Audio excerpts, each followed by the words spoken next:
In today's society, phones replace faces and followers replaced friends. Digital technology has advanced and become a platform for people to upload their photos and share their statuses. We believe all students have the right to be safe at school. Bullying and violence has no place in Australia.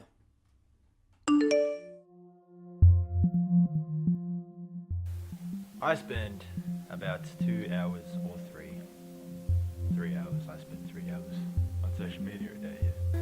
Probably about 1 or 2. I'd probably use social media an hour and a half, 2 hours a day, really. Just browsing through, really. I don't really do much on it, though. But what is cyberbullying?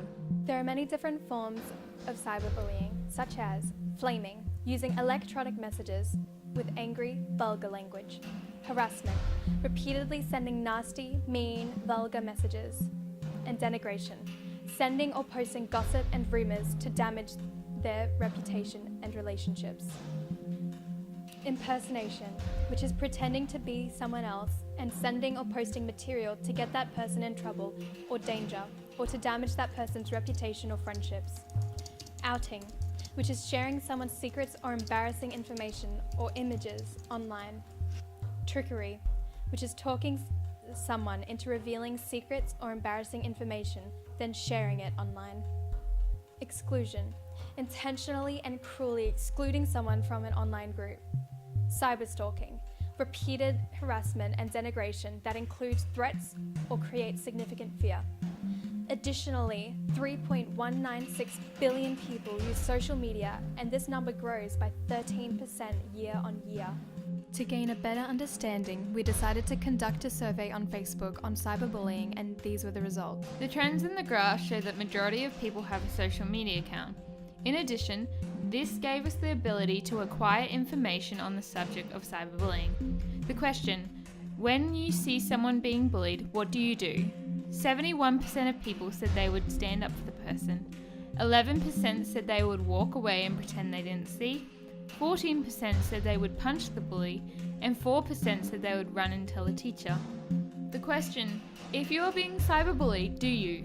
Was posed, and 64% said they would block the person, 7% said they would turn the social media account onto private, 25% said none of the above, and 4% said they would harass them back. In addition, 52% of people that were bullied said they had not received any support from the school, 8% said they had received support, and 28% said they didn't tell them, 12% said they would rather not say. 7% said they are harsh enough, and 31% said they didn't know the penalties for bullying. Therefore, this issue is not only relevant to modern society, but is having dire effects. Suicide is a leading cause of death for people aged 15 to 44. Therefore, we need to adjust and implement changes within schools and laws to eliminate cyberbullying.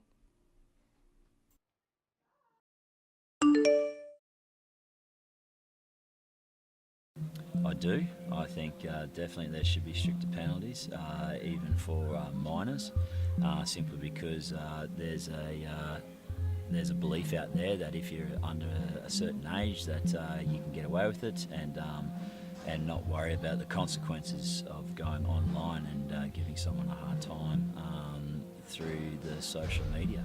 So I firmly believe that I'm a strong advocate for someone receiving strict consequences for their actions.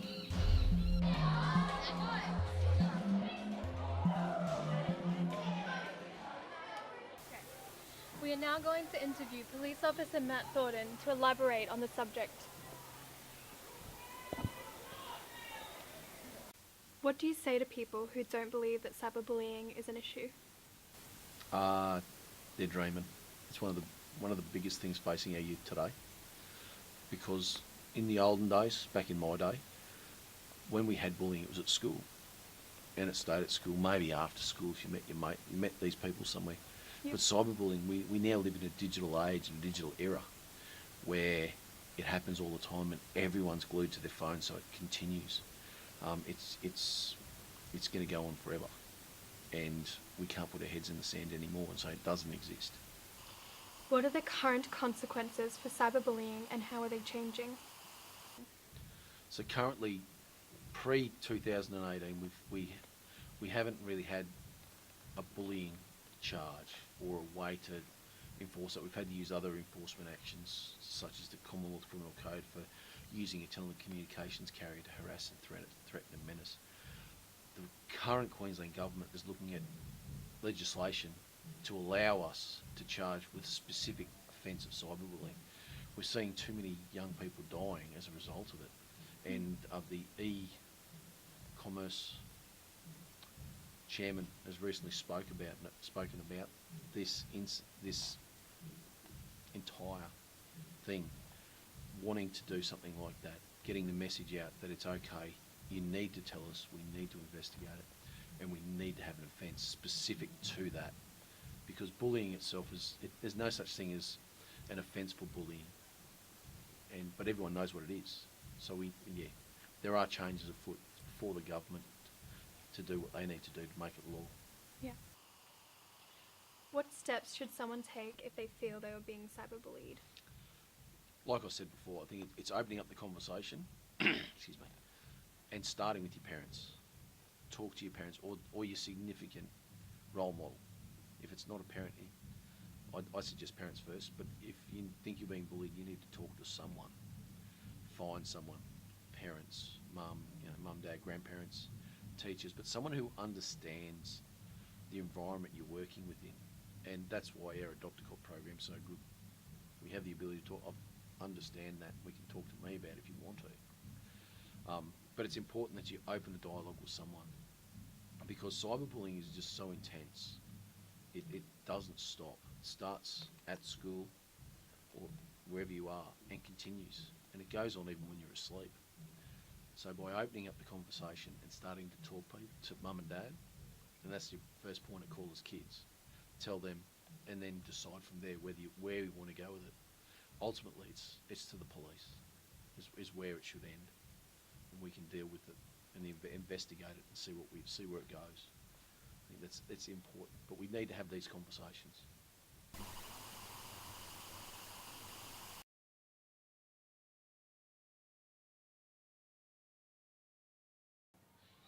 A study was conducted by SafetyNet on cyberbullying. The results showed that half of over 1,000 people had been bullied at some point in their life. 2/3 admitted that they would not tell their parents if an upsetting event did occur, and 83% agreed that social media companies need to do more to eliminate the problem. What are these companies actually doing to erect the problem? Many agree that these companies are not doing enough to minimize the problem. A suggestion would be for companies to review reports in 24 hours instead of longer periods of time, and take away the right for repeat offenders to have a social media account. Instagram has applied a new offence comment filter as a default for all accounts, which is a step forward for the app. Facebook similarly have released a new update which allows users to easily report comments, as you just press the up or down arrow on a comment. We asked the school students for their opinions on the topic.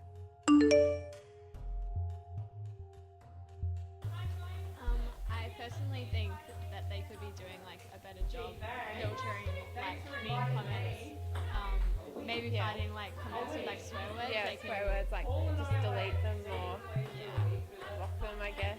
But yeah, I don't think they're doing enough. Like I feel like if they like had more sensors on things, then it would be better and prevent cyberbullying. No. Well, mainly because they're still present and they're not going away, so I don't think they're doing much to get rid of them.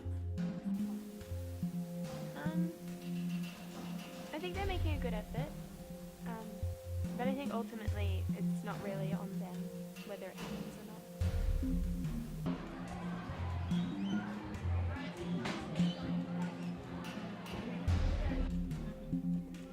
Various foundations are working hard to raise awareness for bullying and provide help for cyberbullying victims. These foundations include CyberSmile, Bullying Zero Australia, and recently, Dolly's Dream.